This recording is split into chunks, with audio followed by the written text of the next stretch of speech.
Time to open our roundtable. And I would like to welcome all of you in the seminar room of Collegium Carolinum, the four panelists, and everyone who joins us to take part in the discussion today. Collegium Carolinum is a research institute for the history of the Czech lands and Slovakia, so what has formerly been Czechoslovakia, based in Munich. My name is Christiane Brenner. I'm part of the academic staff of the Collegium, and since 2.5 years, also member of the collaborative research center, Cultures of Vigilance at Munich University, when realizing a project on prostitution in socialist Czechoslovakia. Judith Bremer, my colleague at Collegium Carolinum, takes care of the technical part of this event, so nothing works without her, and she will give you some small details on the technical issues now. Thank you, and good afternoon from me, and welcome to our discussion. First of all, this session is conducted as a webinar, and it will be recorded. You're cordially invited to take part in the discussion, which will take place in the second part of the session. You can submit your questions via the Q&A button, which you should find on your screen. The chat will be restricted to, for example, providing hints at literature that you might want the other people to know. The reason is that it's much easier for us to keep track of your questions and your comments via the Q&A section. So please use that for the questions. Thank you. Okay, so today's online roundtable takes place on the occasion of the publication of the special issue Prostitution in 20th Century Europe, which has recently been published in the European Review of History. I'm very happy that both editors, Sonja Dolinsek and Siobhan Herney, are here today, and that they have also invited two of the other authors of the special issue. In the following, the four of them will present not only their own field of research, the individual case studies they have written for the special issue, but also reflect on the state of the art of research on sex work and talk about how they intend to challenge old views and open new perspectives on sexual work and the different groups of people involved in it. Prostitution in 20th century Europe includes altogether 10 texts, 10 studies. And in my view, the big picture is very well represented with the four speakers we have here today. They're all doing research on different countries and different political systems, East and West, in the, at the time, divided Europe. And the international dimension of prostitution politics is not missing either. I will first briefly introduce the panelists, starting with Sonja Dolinsek. Sonja is a historian. She has studied in Berlin and then taught at both major Berlin universities, Humboldt-Universität and Freie Universität. And since last year, she's a research assistant at the Department of Media Studies at Papadopoulo University. At the moment, she is finishing her dissertation on the transnational history of prostitution policies after World War II, a topic on which she has already published a few articles, most recently in the special issue. Sonja has been doing research on the history of sex work for many years and from many different perspectives. Among other things, she has organized 3 large international conferences on the subject, 2 in Berlin and 1 at the Czech Academy of Science in Prague. And the special issue is also an outcome of these conferences, and let me say this as a participant of these events, demonstrates how important these international meetings were and still are for the development on the respective research field. Our the second editor and co-author of the introduction is Siobhan Herney. Together with Sonia, she wrote the introduction to the special issue. She's a historian of gender and sexuality in the Russian Empire and the Soviet Union. Currently, she's at Durham University in England in the position of a Leatherhome Early Career Fellow. And last year, so in 2021, her dissertation, Policing Prostitution, Regulating the Lower Classes in Late Imperial Russia, has come out as a book. And while this fascinating book ends with the early Soviet period, Siobhan is contributing to the special issue with an overview of policing prostitution during the entire Soviet period. And again, exactly like in her book, local specifics and people in prostitution play an important role in this article too. So our third speaker is Annalisa Martin, who joins us, as I have been learning earlier, from Berlin today. She has studied history too in Oxford and Berlin, and she's now writing a PhD dissertation on commercial sex in West Germany. She's associated with two doctoral programs, one at the Department of History at Birkbeck University in London, and the second at the Center for Contemporary History, Zentrum für Zeithistorische Forschung in Potsdam. For her dissertation, she compares the approach of three West German cities to commercial sex: Cologne, Hamburg, and West Berlin.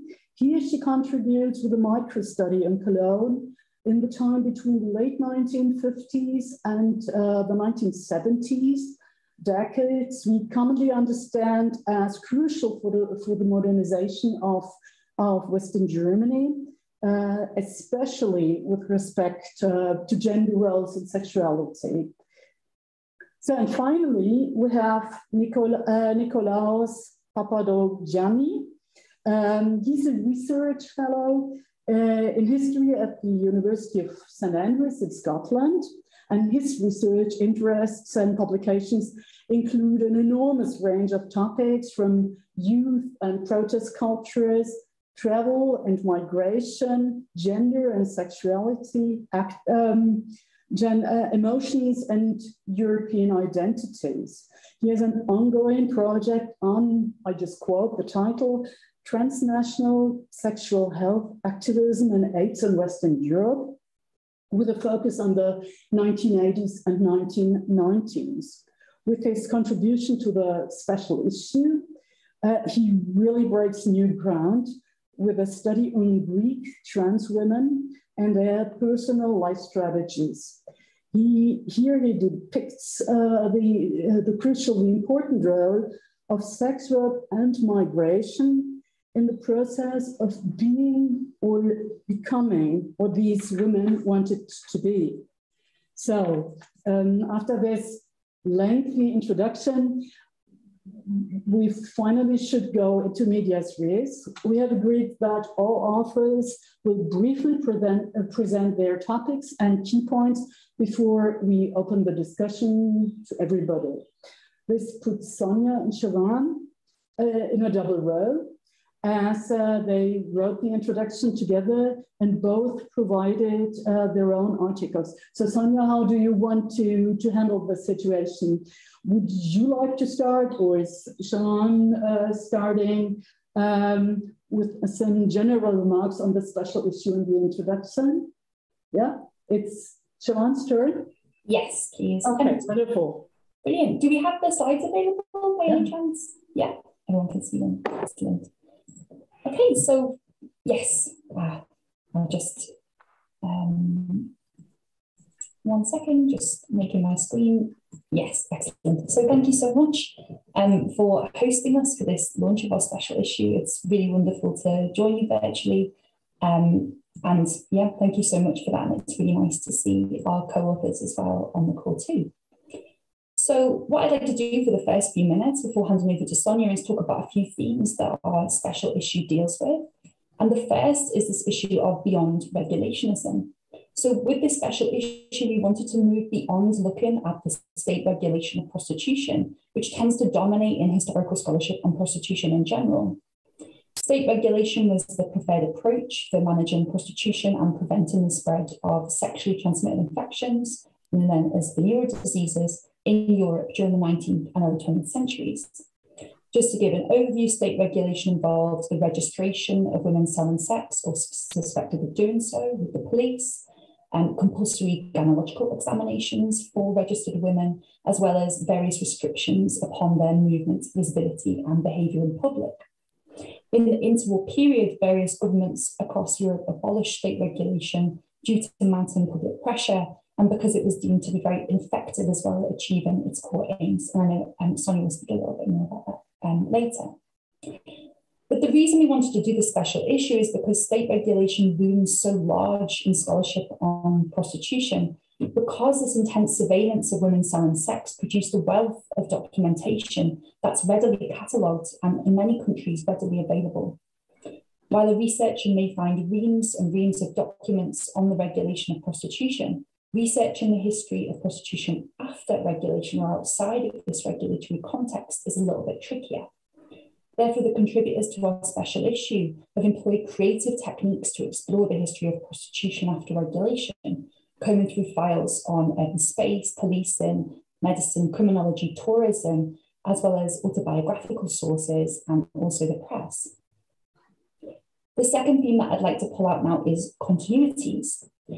The various articles in our special issue explore the ways in which prostitution and the bodies of those believed to be selling sex continued to be policed and regulated, even when the state apparatus for doing so had been dismantled. Chronologies that are structured around ruptures of political and legal history often don't capture the contradictory rhythms and patterns in the policing of prostitution in Europe. Instead, our issue explores continuities in policing practices and the corresponding impacts upon sex workers across 20th century Europe amid collapsing empires, regimes, and even after revolution. After the end of regulation, police forces often looked to other legislation to continue the de facto policing of prostitution and the categorization of sex workers as a nuisance to be closely watched, excluded, and even criminalized. Just to pull a couple of examples that some of our contributors have written about, in interwar Sweden, vagrancy legislation was used for this purpose, and in Cologne in the 1960s, sex workers were displaced from certain areas of the city due to apparent concerns regarding the safety of urban space. And I know that Annalise will talk about this a little later. In the Soviet Union, women selling sex could be targeted by legislation criminalizing the spread of venereal diseases, which was introduced both in the USSR and across Europe after the end of regulation. The stigmatization and social exclusion of women engaged in prostitution, combined with their categorization as a nuisance by the police and direct and indirect criminalization of prostitution, continue to stretch across the continent, challenging narratives of growing liberalization in relation to gender and sexuality across the 20th century. Now, the final theme that I'll discuss before handing over to Sonia is about the police and the public. Regardless of the political, geographical, or chronological context, the policing of prostitution required some form of collaboration between the police and wider public in 20th century Europe. Given that prostitution was either regulated or indirectly or directly criminalized across the continent at various points, there's ample evidence indicating that women selling sex have long employed strategies to avoid police interference into their work, such as altering their working locations in response to new police initiatives, increased public attention, or even technological advancements like photography, fingerprinting, or CCTV. In the 1950s and 1960s, sex workers in Cologne, Milan, and Riga met clients in liminal spaces like bars, hotels, public parks, or taxis, or even solicited clients on the telephone to avoid being noticed by the police and penalized under zoning laws. In light of this, the police often relied on the public to help detect often deliberately concealed evidence of commercial sex, and the public supplemented police work through denunciation letters, voluntary street brigades, or even by publicising photographs of sex workers and their clients.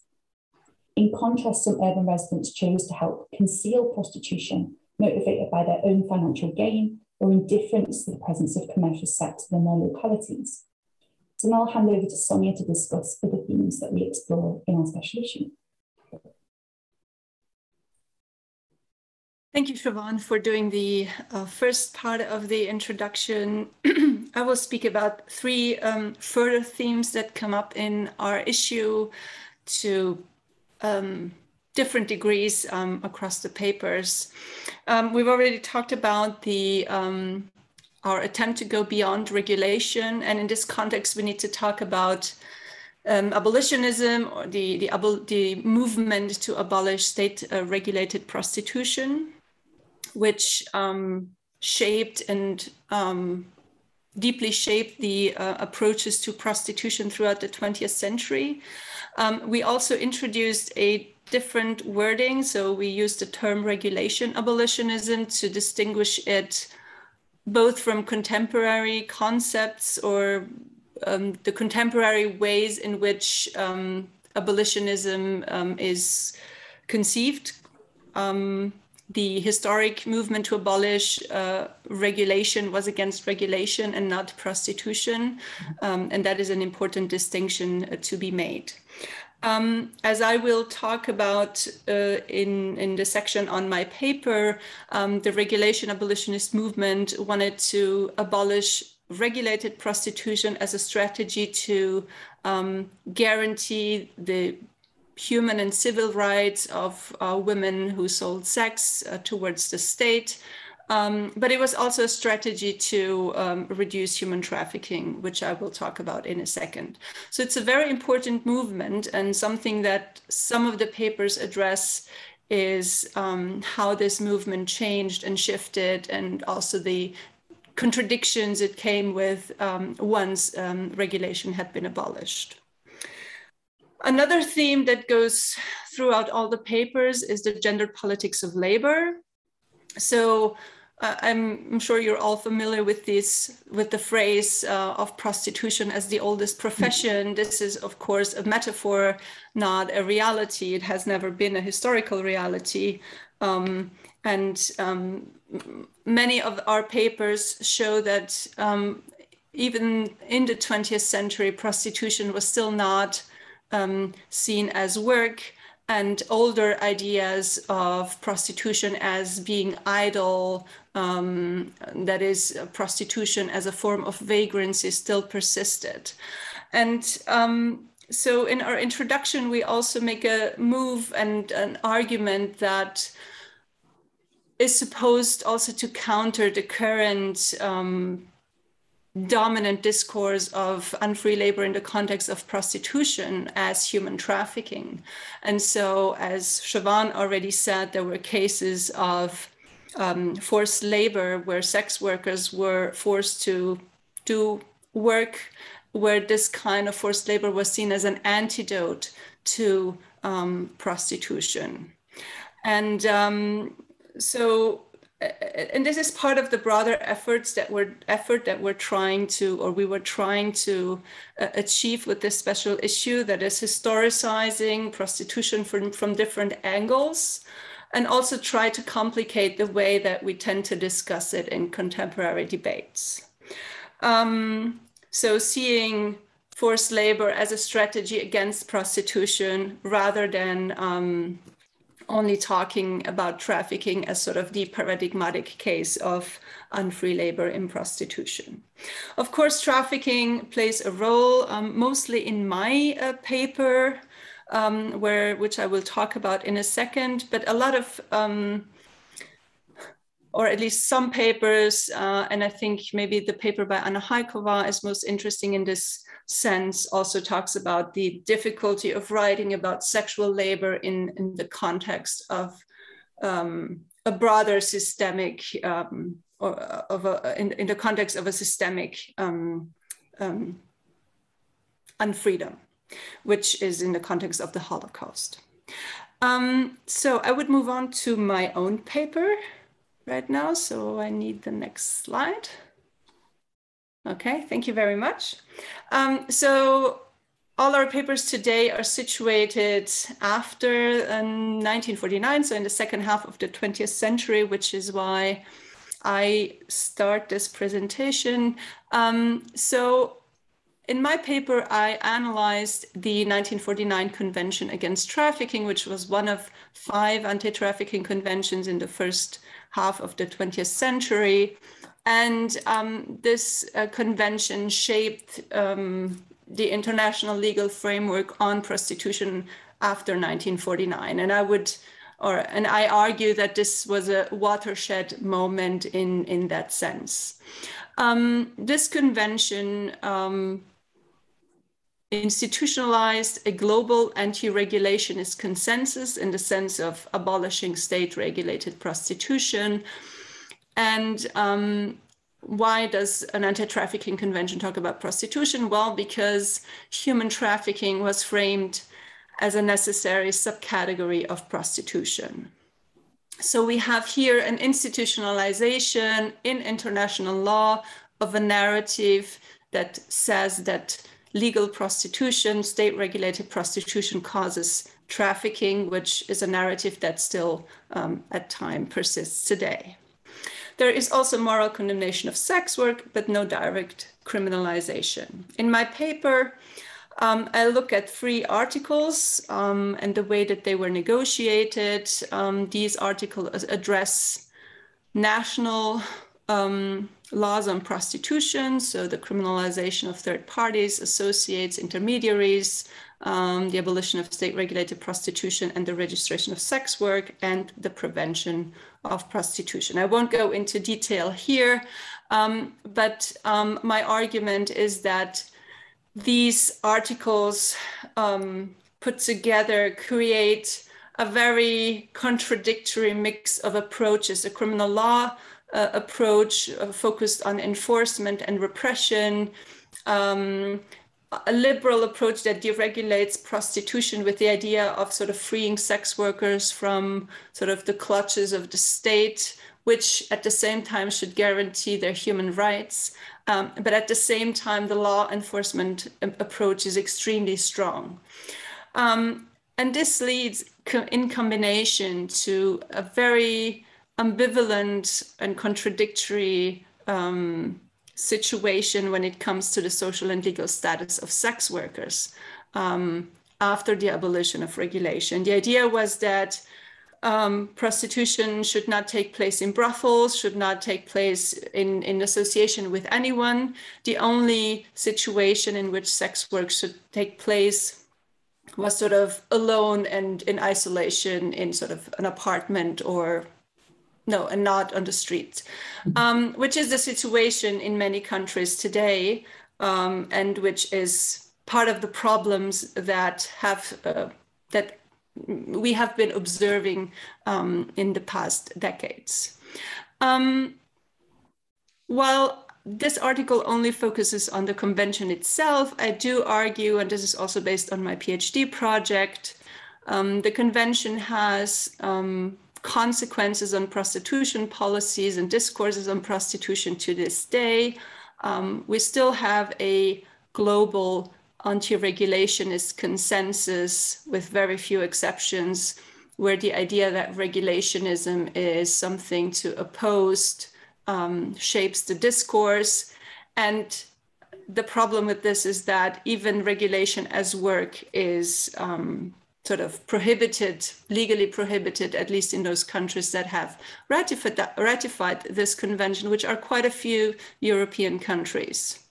And the second is the conflation of sex work and trafficking, which is visible throughout the convention, which also continues to shape the approach to prostitution. This would be all from my part. So I'm going to move on to Siobhan, who presents her own paper. Thank you. Thanks very much. So my article explores prostitution in the Soviet Union from the period around after the death of Joseph Stalin in 1953 until the country's collapse and disintegration in 1991. It explores how prostitution was indirectly regulated and directly repressed by the Soviet state, as well as the strategies that sex working women employed to circumvent state policies.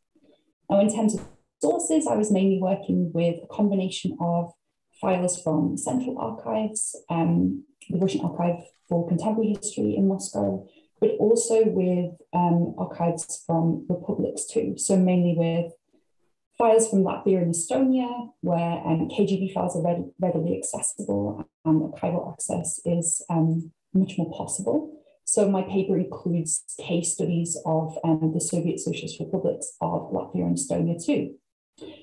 Now, overall, Soviet approaches to prostitution were characterized by a central paradox. The Soviet government claimed that prostitution had been eradicated because state socialism had eliminated the need for women to engage in paid sex. But in reality, state policies and the conditions of Soviet socialism actually made prostitution economically advantageous and even necessary for many women in the period that I'm studying. This paradox meant that state approaches were characterized by de facto criminalization or indirect criminalization, and that prostitution was often discussed very euphemistically in state discourse. Now, the very grainy, horrible archival photograph that's from a microfilm in Moscow discusses women of loose behavior or loose women rather than prostitutes, and then goes on to explicitly discuss the transfer of sex for money. So the article is structured in two parts, and the first part I look at the history of Soviet prostitution from the top down. So in the USSR, the exchange of money or other material ruination for sexual services was not a crime and was not subject to any legal sanctions until 1987. However, sex workers were heavily stigmatized throughout Soviet history. After the Second World War, party leadership consistently presented prostitution as something anti-Soviet and foreign, practiced only by those who chose to drop out of socialist society and engage in behavior that violated the norms of communist morality. This is quite a difference from the early Soviet period, so from around 1917 until the early 1930s, when prostitutes were labelled blameless victims of the pre-revolution regime, victims of capitalism, and state efforts were made to rehabilitate prostitutes into productive workers. So this marks a clear break with that ideological experiment. Soviet approaches to policing prostitution from the 1950s onwards were orientated towards three key objectives, which you can see on the slide there: removing perceived threats from social order from any space, preventing reputational damage to the USSR, and finally ensuring that the state treasury retained all of its assets. These objectives were especially pertinent in the decades after Stalin's death in the 1950s, which were coloured by a deep unease about the increased contact between Soviet citizens and foreigners. From the mid-1950s, Soviet leadership initiated dramatic shifts in foreign policy, departing from Stalinist isolationism to encourage peaceful coexistence and knowledge transfer with the West, and to promote Soviet socialism to the decolonizing world. Foreign tourists began to pour into the Soviet Union, and visible prostitution threatened to shatter the carefully curated images of happiness and abundance under Soviet socialism. Women who sold sex to these foreign visitors or businessmen in the Soviet Union were often paid in foreign, or as it was termed, hard currency, which was a coveted asset for the Soviet state, given the weakness of the ruble in international markets. The Soviet Union's travel agency, Tourist, sold package tours to the USSR to foreign tourists and made them pay in their local foreign currency. The Soviet state also extracted foreign currency from tourists through confiscatory official exchange rates, as well as souvenir shops, hotels, bars, and restaurants where tourists would just pay in their home currency. To ensure that the state had the monopoly on foreign currency exchange, currency speculation and exchange were illegal under Soviet law, punishable by prison sentences of 3 to 15 years. From the early 1960s, large-scale currency speculation is even punishable by the death penalty.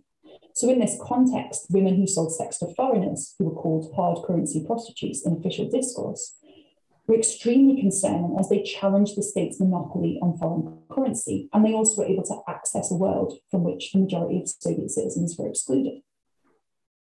Now, to move on to looking at prostitution from the bottom up, which I do in the second half of the article. In this section, I explore what may have attracted Soviet women to commercial sex. And this is namely the Soviet state's inability to deliver on its social contract by providing adequate housing, wages, and welfare benefits, particularly child welfare and disability benefits in the period of my study. Post-war material shortages and a deficit-based economy encouraged Soviet citizens to rely on the thriving second economy and other informal networks of exchange to make up for the deficiencies of state industry. A plethora of residency restrictions also meant that residing in specific cities, and here I'm talking about the bigger cities in the Soviet Union, Moscow, Leningrad, Tashkent, Kiev, was only possible with official approval or by circumventing the many bureaucratic procedures and trying to remain undetected by engaging in labour outside the state economy, such as paid sex. So with this combination of the deficit-based economy and these stringent residency restrictions imposed through the passport regime, prostitution was not this deliberately subversive activity, as the Soviet government stated. It was more likely one of the many strategies that women employed to get the resources that needed under late socialism. I also explore the strategies employed by sex working women to avoid police detection in the Soviet Union. So, for example, drivers of state-owned taxis transported women who sold sex to known remote locations for a fee, or rented out their back seats to allow women to engage in paid sex with clients, either in transit or in suburbs of the various cities. Sex working women also met clients in secluded staircases, courtyards, or even brought them back to their crowded communal apartments. The lucrative nature of selling sex likely made engaging in prostitution worth the risk of detection. So in some of the files I look at, there's descriptions of police raids where thousands and thousands of pounds worth of foreign currency is found during police raids on ordinary sex workers' apartments. So you can see why the material risk, the material gain is often worth the detection. And finally, Soviet officialism also continually overestimated police officers and urban residents' ideological commitment to policing prostitution. The Soviet state expected urban residents to form voluntary brigades to patrol the streets and detain any suspected sex workers, as well as to report any suspicious women to the police so they could be investigated. Some Soviet citizens wrote denunciations and did patrol the streets, but the vast majority of urban residents chose not to do so. Like other elements of the second economy, prostitution, and especially hard currency prostitution, thrived in the USSR because of the compliance of the police, voluntary squads, and in-tourist employees, whose sex working women often paid bribes. In fact, even when prostitution was made an administrative offence for the first time in the Soviet Union in 1987, the Soviet police imposed only a handful of fines, preferring to collect bribes and issue unofficial warnings instead. Okay, and now I'll hand over to Annalisa. Thank you. Oh, but this is Nikos's. Yeah, okay. Great. Thank you very much. Thank you, first of all, to Siobhan and Sonia for organising the exciting special issue with so much of the historiography concentrated on the 19th century. It really is exciting to get into this beyond regulationism time period. And thank you also to Christiane Brenner and the Collegium Carolinum for hosting this launch, where we get the chance to explore these individual works, their parallels and their contradictions together. So my article for the special issue is entitled Cleaning Up the Cityscape, Managing Commercial Sex and City Space in Cologne, 1956 to 72. And in it, I turn to a formative period in how commercial sex was managed in West Germany. I examine how Cologne's city administration and police experimented with a number of different strategies to manage commercial sex during a time in which prostitution itself remained legal. And so, although I concentrate on Cologne, many of the decisions were taken in the context of frequent contact with cities and towns across West Germany. So during this period, local authorities in Cologne variously attempted to conceal and segregate commercial sex in the city. And in my article, I focus on three main elements of Cologne's policies on commercial sex. The first is the emergence of these so-called Sperrbezirke, or restricted areas for prostitution. The second is an easy continued tolerance of so-called prostitute residences until the early 1970s, despite resident complaints. Here I adopt the term used by the authorities looking to circumvent the continued ban on brothels, although these residences were in practice brothels in all but name. The third policy or strategy I consider is the opening of Cologne's high-rise Eros Center, a modern prostitute residence designed to concentrate much of the city's sex industry in one large building. And I use these three focus points to assess the varied attempts to conceal, segregate, and regulate commercial sex, often through the use of measures which went against federal law on prostitution. So for my article, I used primarily police and city administration files, as I found that many of the most significant decisions and developments were happening at this local level in the city. So I wanted to move beyond considering solely or primarily federal law as determining how commercial sex was managed, but to really take apart how these function in practice in their implementation, and also considering the impact of wider actor groups, especially residents of the city and the women who sold sex themselves. So the period I consider is particularly interesting, for the policies of managing commercial sex in West Germany more generally underwent a significant shift. And in Cologne, I found both the continuation of older and the development of new regulationist practices carried out by local police. Rather than simply regulating or outlawing commercial sex altogether, however, city administrators and police officers targeted its visibility, both that of street-based prostitution and of the traditional city centre brothel streets, now termed prostitute residences. New measures, such as the Sperrbezirk, served to either conceal commercial sex or to displace women who sold sex from the streets entirely. And particularly with the passage of this Sperrbezirk regulation, the visible presence of women selling sex in the city became increasingly contested.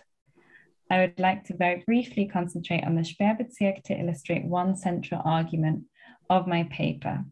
So Cologne passed its Sperrbezirk regulation in August of 1961, and in so doing prohibited prostitution and its related activities in the streets, alleys, squares, and bridges of the city, as well as all public places or places in public view.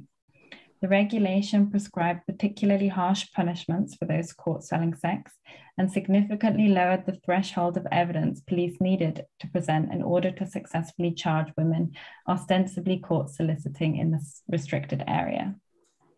So the passage of this regulation was accompanied by increased police patrols and arrests, while many women moved to alternate locations to sell sex.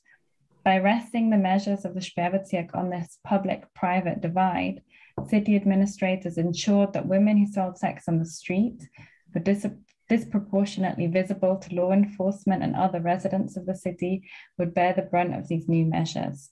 The new regulation demarcated the permitted spaces of the sex industry, creating and I borrow here the term moral geographies, which focused on removing women selling sex from view and away from central streets, while ignoring, for instance, the sale of sex behind closed doors or to a lesser extent in bars.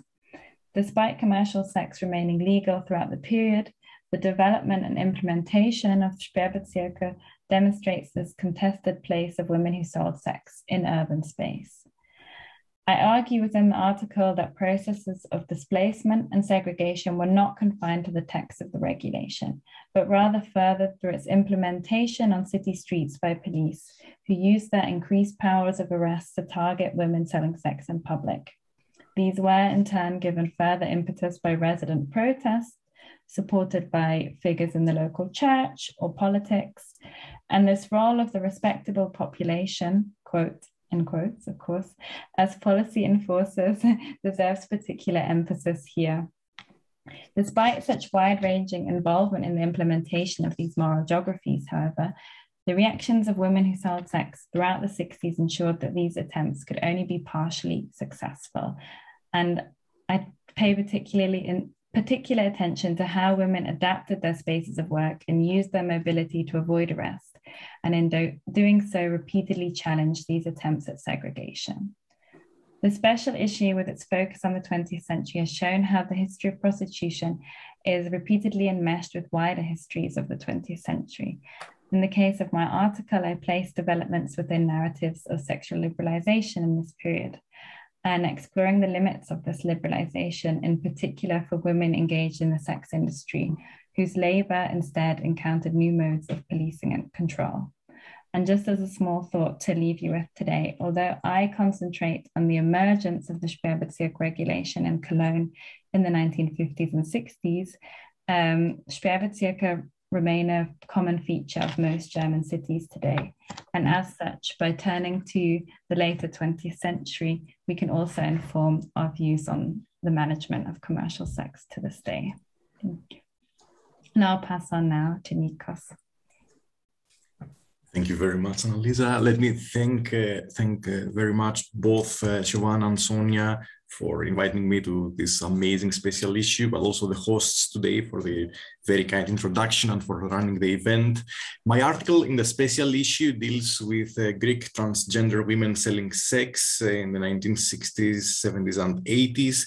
And what I'm trying to show is the entanglements of sex work, emerging perceptions of gender transitioning, and the movement of people across space.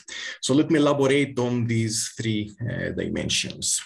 What happens in the 60s and 70s in Greece is the emergence of what could be labeled in a perhaps somewhat schematic way of totalizing forms of gender transitioning. So obviously, transing was not something new, but what gradually appears at that point is the effort of some individuals to claim a gender identity that deviates from the gender assigned to them at birth, and more importantly, to perform along the lines of this identity in all fields of their social life.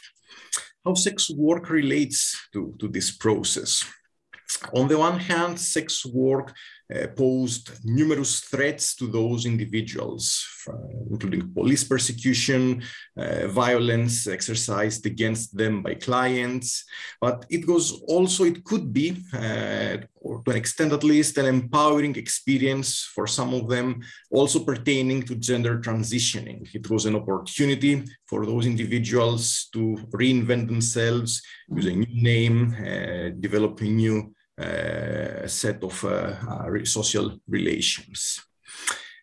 In this vein as well, what's also important in the period between the 60s and 80s is the link between gender transitioning through sex work and movement across space, both within Greece, but also in terms of cross-border mobility. Now, why complex? On the one hand, domestic migration meant that some of the trans women about whom I'm talking in this article moved from the periphery of Greece, from villages and provincial towns, to the larger urban centers where they sold sex, and again, this also accommodating their gender transitioning. But while working in those spaces in Athens and Salonika, the larger urban centers, they developed the expectation, and some of them also did move, on the one hand, to Casablanca to undergo a gender-affirming surgery, or to Berlin, to West Berlin, where they expected a more open, a more liberal environment regarding transgender people, but also where they expected to make more money from sex work. In moving beyond the boundaries, beyond the borders of Greece, however, this link between gender transitioning and sex work was not necessarily consolidated. Sometimes it did, but what I'm analyzing is some cases of transgender women who returned from Casablanca, for instance, and no longer wished to sell sex, or some trans women who sold sex in Berlin, but upon returning to Greece, they tried to engage in other forms of employment. So overall, there is a very complex relationship between the movement of people across space and sex and gender transitioning through sex work. In trying to address this link, I am aiming to engage with three issues, historiographical issues. One that features prominently in the special issue in general is that this period in Greece as well does not simply witness diminishing state repression of sex work. Actually, Greece did continue to adhere to a kind of a regulationist regime, but the very focus on queer sex workers illuminates a further layer of repression that related to the gender identity of those women. Second, sexual liberalization. Annalisa has very nicely shown that by focusing on sex work, we can further nuance the idea that this era marked an ever-growing sexual freedom. This has already been said, of course, by historians like Dagmar Herzog, but I think that the analysis of sex work shows further dimensions of exploitation, of repression, of limits to this sexual or so-called sexual freedom. Moreover, I think that there is something to be said about the periodization of sexual transformations. There is a powerful argument, again by Dagmar Herzog, about the late 70s as an era marking a turn inwards, a kind of backlash, even before the emergence of debates around HIV/AIDS. In focusing on Greek trans women selling sex, however, I do not really witness such a caesura, such a turning point. So I guess, again, such a periodization is to be questioned if applied, if more social groups are to be taken into consideration. Third debate, the history of intra-European migration in the 1960s and 70s, and the focus on factory workers. I think that obviously the vast majority of the people who migrated from Southern Europe to, for instance, West Germany or Belgium and other countries in Central and Northern Europe were factory workers, but there were migrants who engaged in other forms of employment, who undertook other types of work, sex work being one of them. They have not been analyzed sufficiently, and I think that it's important to understand the variety of forms of work in which migrants engaged. Having said that, this may also relate to the debate around trafficking, very nicely appearing, I think, in the entire special issue, but also in the recent work of Leighton and Hetherington, that there is a static divide between exploitation and agency. But if, for instance, we are to understand the movement of Greek trans women selling sex from Athens and Salonika to West Berlin, it's not a matter of imposition. It has to do a lot with their agency, obviously within limits. There were barriers, but it's not just that it's a case of trafficking of those women from one country to another. Last point, my analysis is based mostly on autobiographical documents, diaries, memoirs, and oral testimonies. I have witnessed a quite significant gap in several archives concerning written sources that would incorporate the experience of Greek trans women who sold sex in Greece and beyond Greece. This relates to what, for instance, was argued in a recent conference run by Sébastien Tremblay and Christopher Ewing, that there are important limitations in the primary sources existing in archives, and we need to reflect on how to address voices not contained there. Thanks a lot. That's everything from me at the moment. Forward to the discussion. Wonderful. Thank you very much for all your presentations. I think we got a really good impression, and I've got a lot of questions. But I would start with one. I got a lot of questions to every one of you, but I would like to start with one on the introduction, on a point I'm not really familiar with.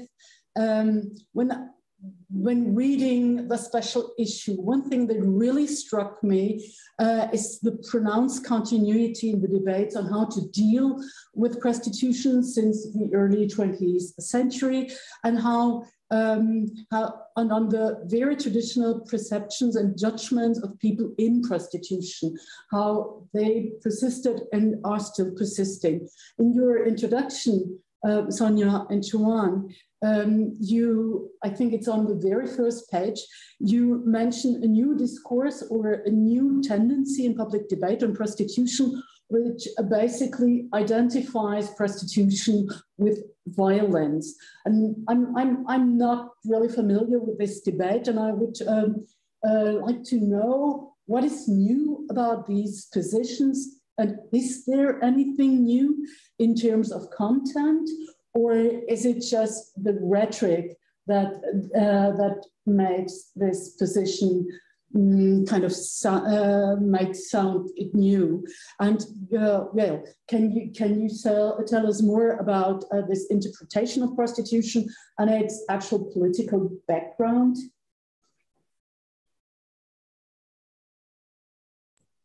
I was going to throw this over to Sonia, who probably will have something much more fully formed than me, if that's okay, Sonia? Yeah, sure, that's fine. So, well, the debate is not so new, I would say. I mean, it's part of my dissertation to reconstruct that debate, and so I would place it in, its beginnings in the late 70s and early 1980s.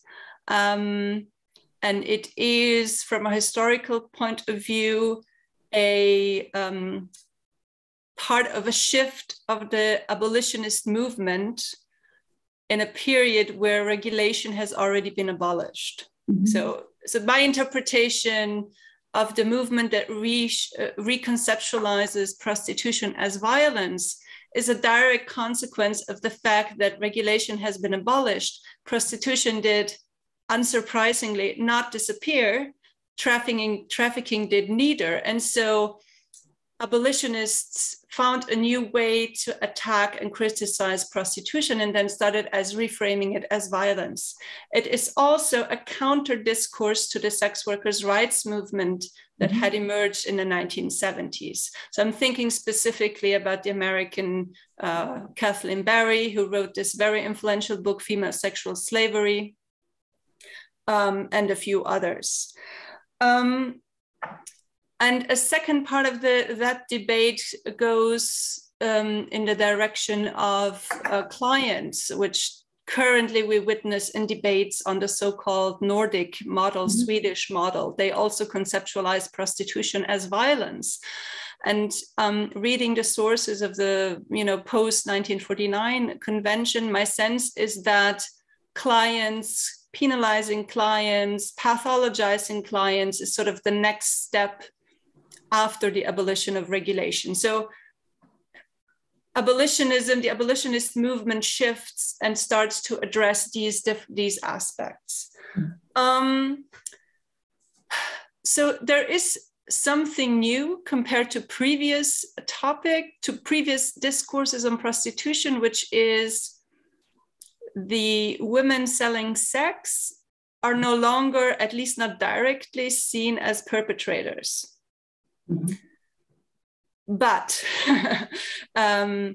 they are seen, or they are framed as traumatized, as psychologically unable. So the discourse basically says, as long as you're selling sex, you're not having agency. So in a way, it reproduces the whole medical discourse that we've had before, where women who sell sex are being constructed as lacking psychological faculties. Basically, they're being infantilized. Mm-hmm. So that's a continuity. And currently, it's an extremely dominant discourse. It is very present within the United Nations, for example. The convention that I described has a preamble, which I didn't present earlier, that says prostitution is against human dignity. By the way, that phrase was introduced by South Africa when the apartheid had just been introduced. So that is not an emancipatory concept. But the idea that prostitution is against human dignity is being mobilized currently in current debates, and it has been for the past 30, 40 years, to claim that prostitution is violence. It is against the human dignity of women.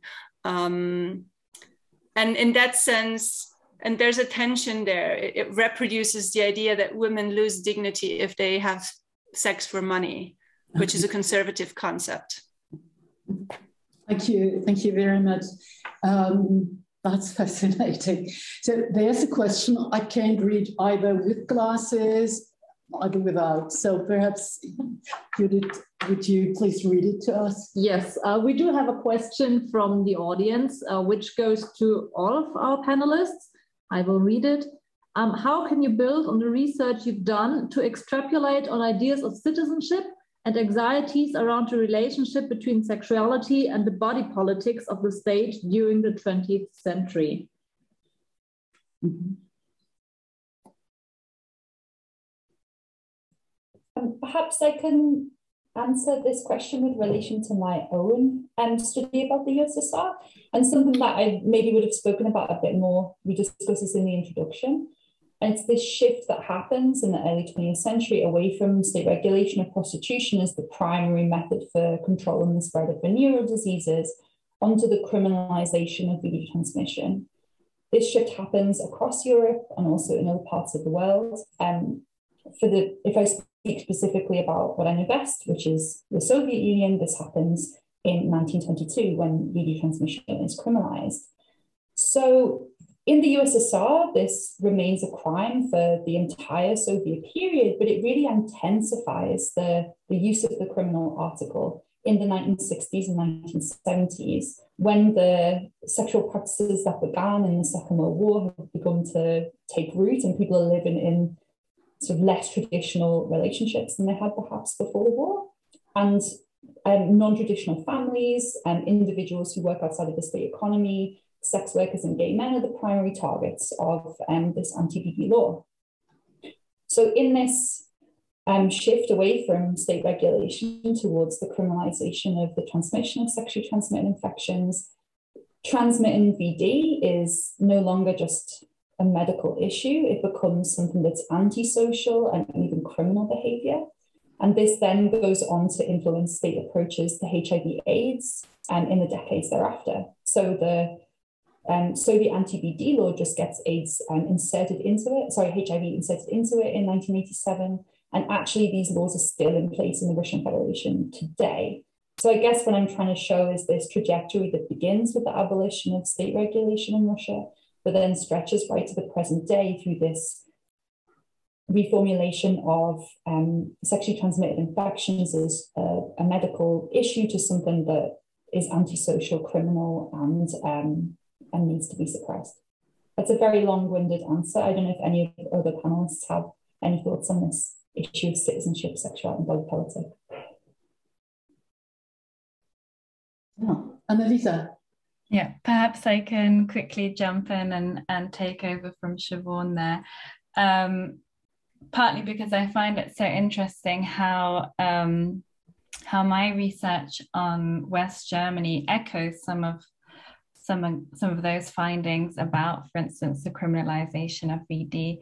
And I think more generally in my work, this idea of citizenship and the limits of citizenship become quite clear if we look at the formation of the Federal Republic in the late 40s and the institution of a new constitution, which is often still lauded to this day as kind of this example of forward thinking, all these freedoms and rights of the individual. But actually, if you turn to commercial sex and more generally the regulation of sexuality in West Germany, there are countless examples of the way the rights and freedoms enshrined in the Constitution are limited for those who kind of upset these supposed values through sexuality or sexual behavior. And so in the case of commercial sex, you see articles on the personal freedom of the individual, but also kind of the protection of the home are repeatedly limited by kind of the laws that control commercial sex and VD. And so you have this system based on these rights of the citizen, but then you also have this formation of those who are excluded from these rights. Yeah, so again, maybe a slightly confusing answer, but I think a really interesting point that you've raised.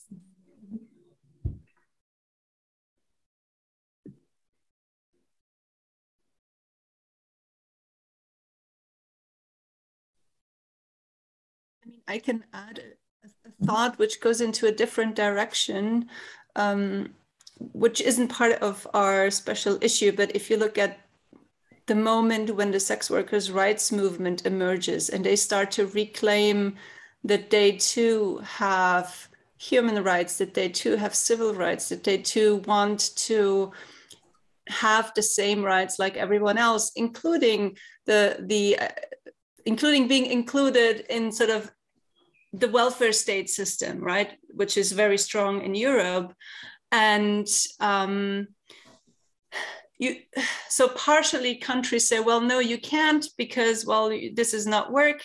But there is an interesting backlash that comes from the feminist movement as well, who say, well, we can't be equal as long as there's prostitution. And so there is this moment, which continues to this day, where citizenship or equality is being constructed in a way that makes it necessary to exclude others. It's similar in trans debates, right? As if there was a pie, and if someone else has rights too, then someone else has less rights. If sex workers have rights, then women have less rights. That's not true. Mm-hmm. But still, that is sort of a debate that goes on, right? And so I find that very interesting. And I feel like that part of the feminist opposition, or some feminists, not everyone, let's be clear on that, opposition to sex work stems from this idea that they themselves aren't being considered to be equal as long as there are sex workers. And if sex workers have rights, even less.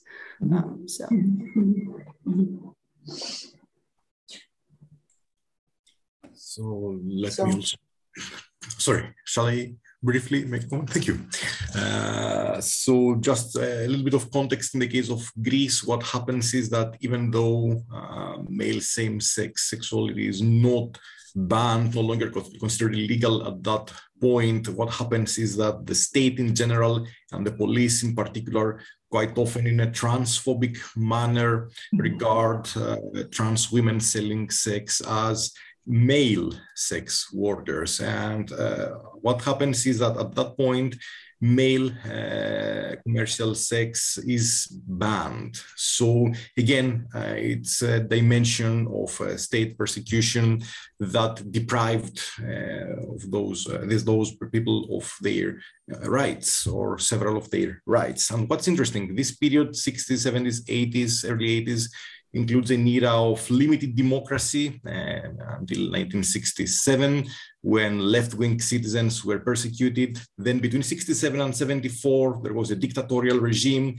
And from 1974 onwards, there is a transition to democracy, when people who were on the left and center left gain more rights, at least in practice. However, by studying the history of commercial sex, this narrative can be complicated in the sense that during the first years of the transition to democracy, there is an effort to restrict the work, the ability of trans people to sell sex. So in a sense, even though we see an era of empowerment, of more inclusiveness concerning political participation and rights after 1974, this does not necessarily apply to trans women selling sex in particular.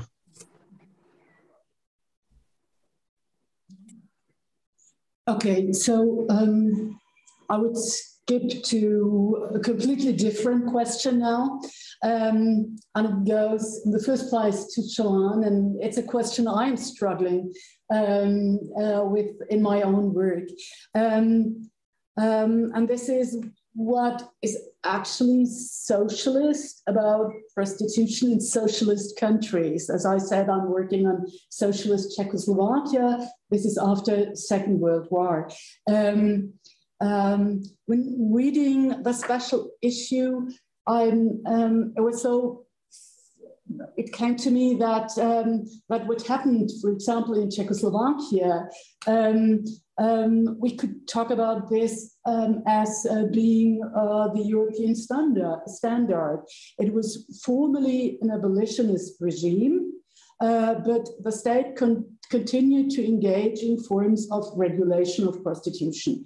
So this is not an exception. It's just what happens in all the countries your articles are in the special issue are about. And so does it make sense to speak of a socialist prostitution regime, or like Ivan Šimić, who wrote in the special issue on socialist Yugoslavia, argues that, that Yugoslavia adopted Soviet patterns that in coping with prostitution that lasted much longer than the friendship between socialist Yugoslavia and the Soviet Union. So, so does the concept of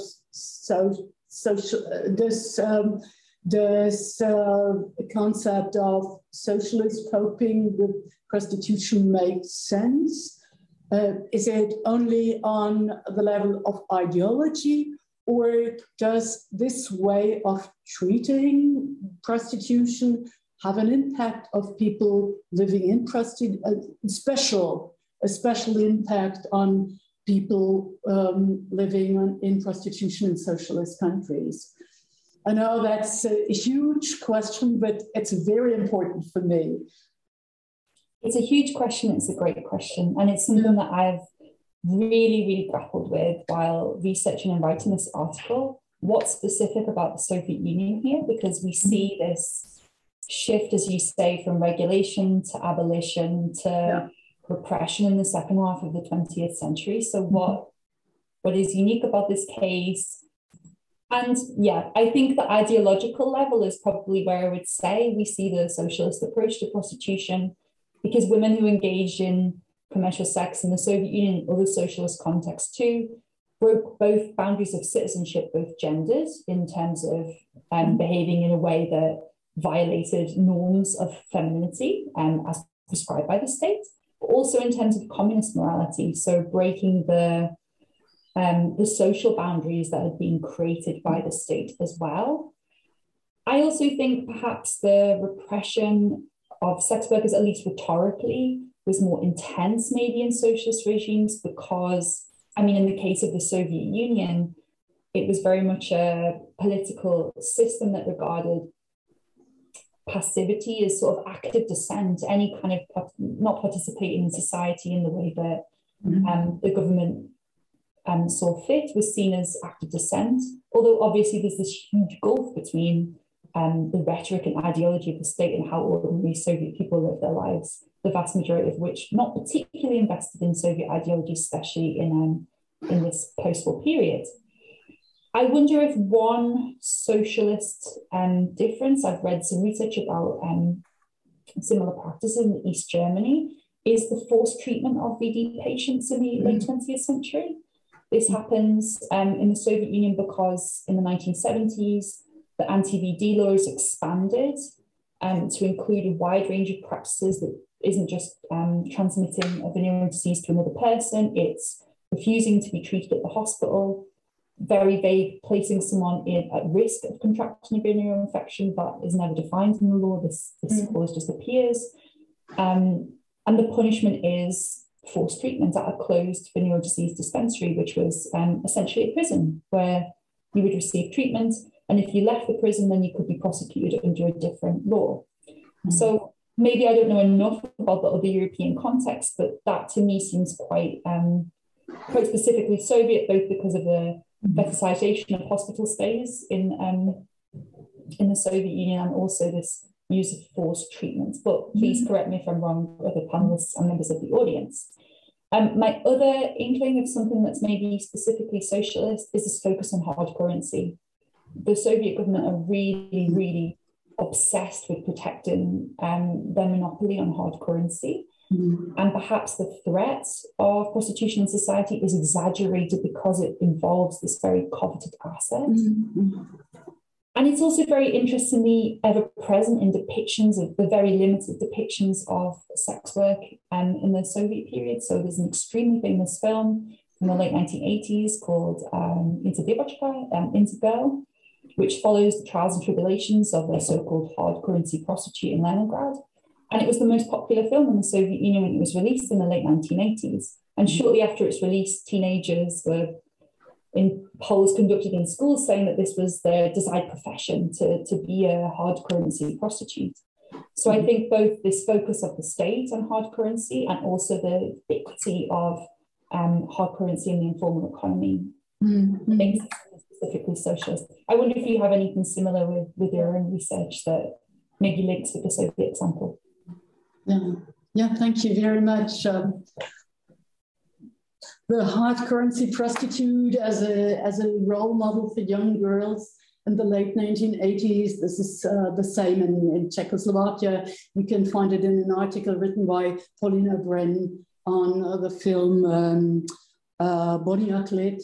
It was meant to educate young people, but the effect was just the opposite. It seemed so attractive to live in this world of hustlers and black market and so-called dollar prostitutes making big money in the international hotels. So yeah. So no more questions from the audience. So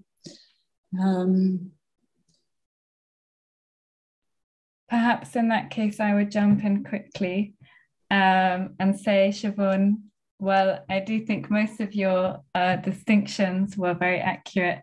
The forced treatment of VD is something that also defines the West German treatment of prostitution, including people deemed at risk.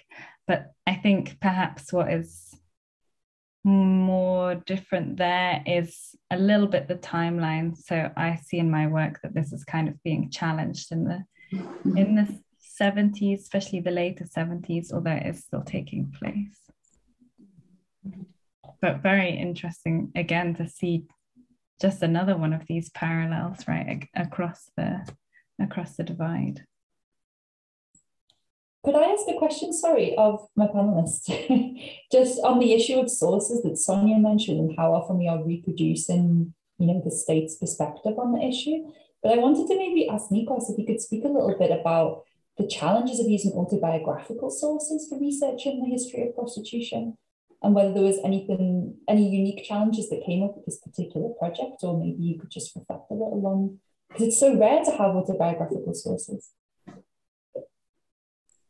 Thank you very much for this great question, Siobhan. I mean, plenty of challenges. One issue is that when dealing with written autobiographies, these were mostly authored by activists, by trans women and sex workers who became involved in the course of the 70s and 80s in protest movements, which is very important. This is the reason why there is a body of such material to illuminate the experiences of and the perceptions of those trans women selling sex. But on the other hand, this means that it might be slightly skewed, so it might not contain the voices of women who were not part of those movements.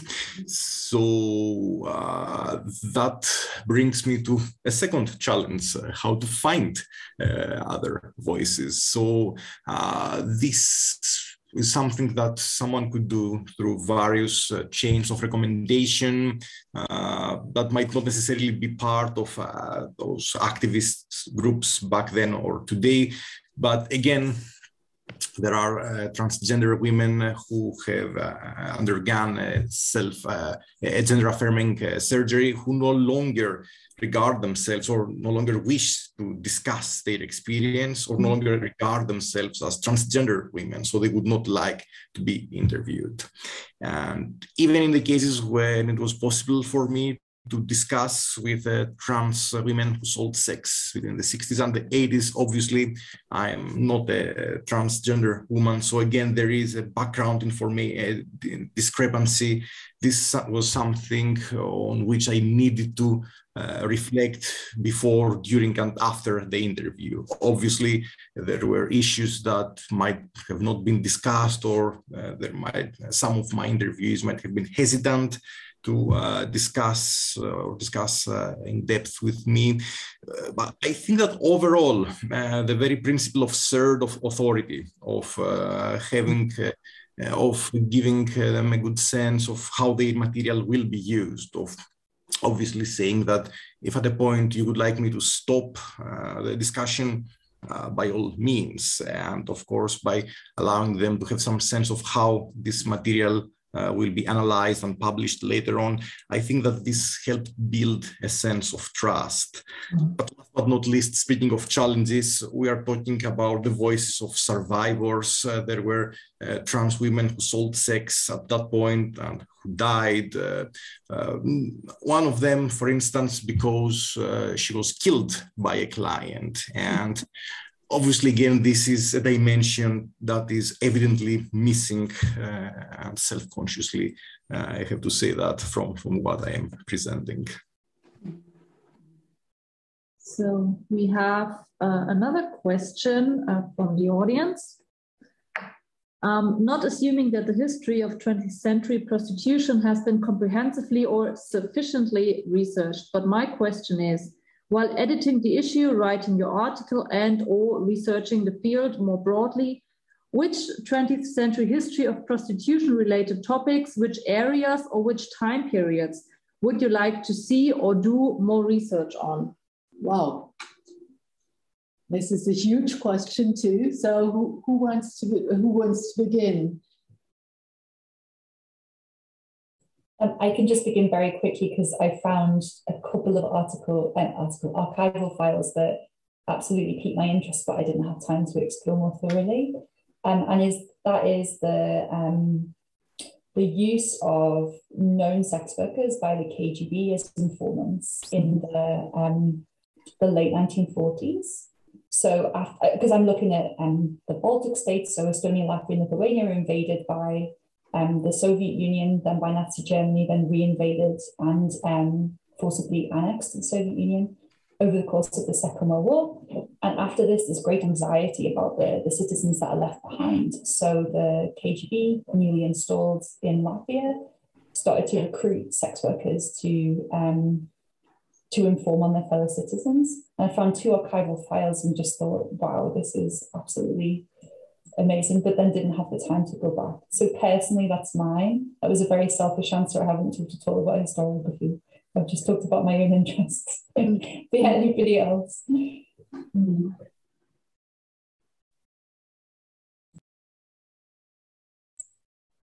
Sorry. No, please go ahead. Thank you, Nelsa. Just very, very quickly, while discussing with interviewees or reading their memoirs, it appears that West Berlin might have been a meeting point for trans women selling sex from several different countries. It's not just trans women moving from Greece to West Berlin. There might have been a far more transnational phenomenon there. So I think that this is something that merits to be analyzed.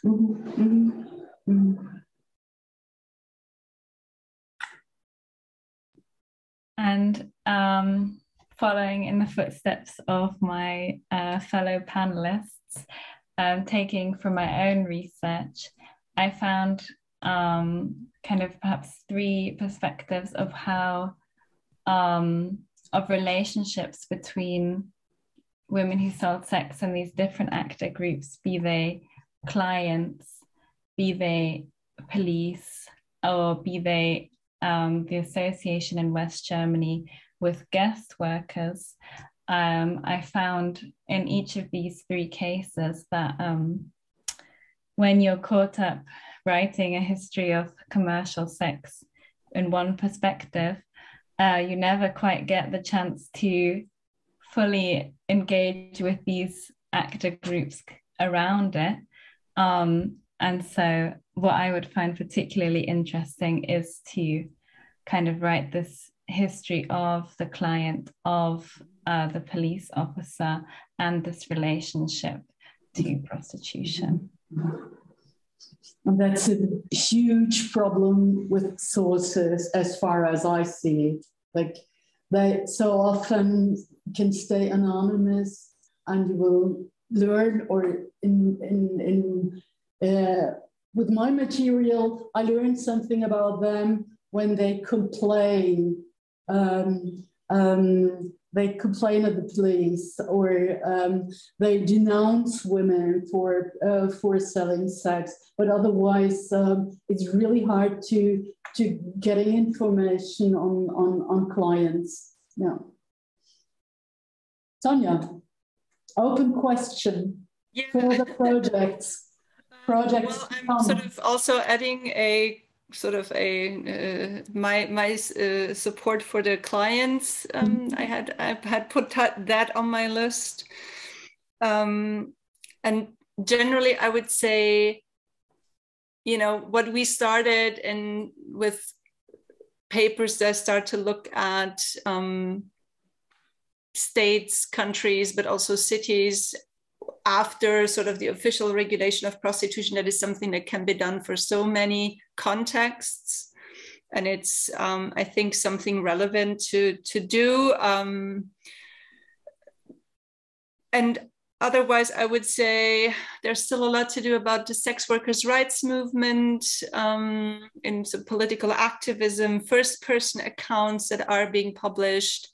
First-person accounts that have been published by the anti-sex work movement. So there is quite a lot to do in terms of analyzing these sources.